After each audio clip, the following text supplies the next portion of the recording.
It was a weekend rarely seen in mid-March.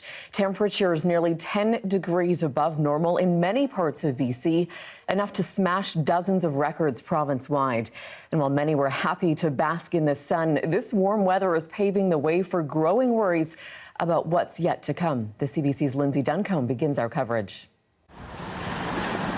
As people in British Columbia wade into spring, mixed emotions. The sun is definitely warming. The sun is a big difference because we haven't seen the sun for a while.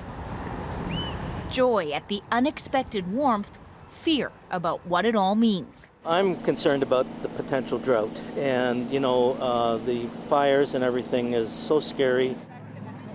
Over the past few days, dozens of daily temperature records have been shattered, not just in BC, in the Yukon and Alberta too. Beach weather in mid-March. The sun, the beach, the water is cold, but it's fine. As the impacts of the climate crisis intensifies. Climate here in BC is changing really rapidly. Things aren't so fine, though, according to two provincial news conferences. We are taking action now to prepare for what could be a very challenging season. In fact, we are taking action earlier than ever, and preparations for this year's wildfire and drought seasons are already well underway. Anticipating wildfire, BC announced plans to train volunteers and help people who are forced to flee their homes. Anticipating drought, cash is promised for the agriculture sector.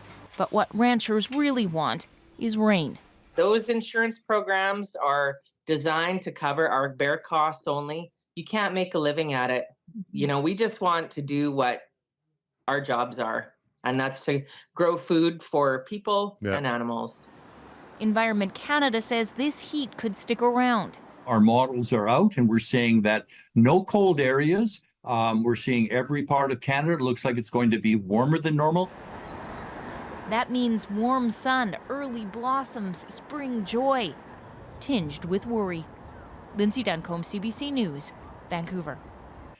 As Lyndsey mentioned, the summer-like conditions have the province mobilizing to prepare for this year's wildfire season. New strategies and updated protocols are being rolled out, and it appears more help may be on deck than before. The BC Wildfire Service has received double the number of applications this year compared to last. Meera Bains continues our coverage. The province is preparing for this year's wildfire season after last year's became the worst, most destructive in BC's history. In fact, we are taking action earlier than ever, and preparations for this year's wildfire and drought seasons are already well underway. Tens of thousands of people were forced to evacuate from their communities, and hundreds lost their homes.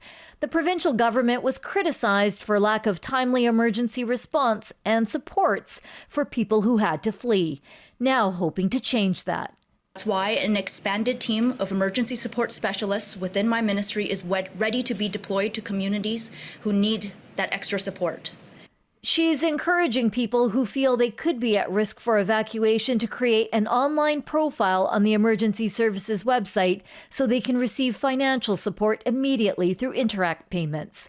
Last August, there was anger and frustration in BC's Shuswap when some residents refused to leave their homes to fight the fires themselves. The BC Wildfire Service says it bumped up hiring from rural and remote communities. BC Forest Minister says applications have doubled and more technology will be used. We are expanding the use of wildfire predictive technologies to better pinpoint where wildfires will move and how they will grow. A controversial method of fire prevention is also set to increase.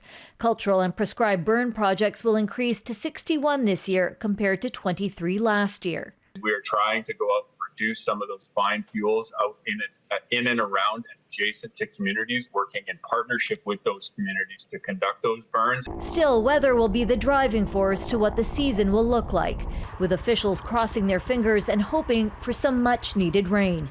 Meera Bains, CBC News, Vancouver.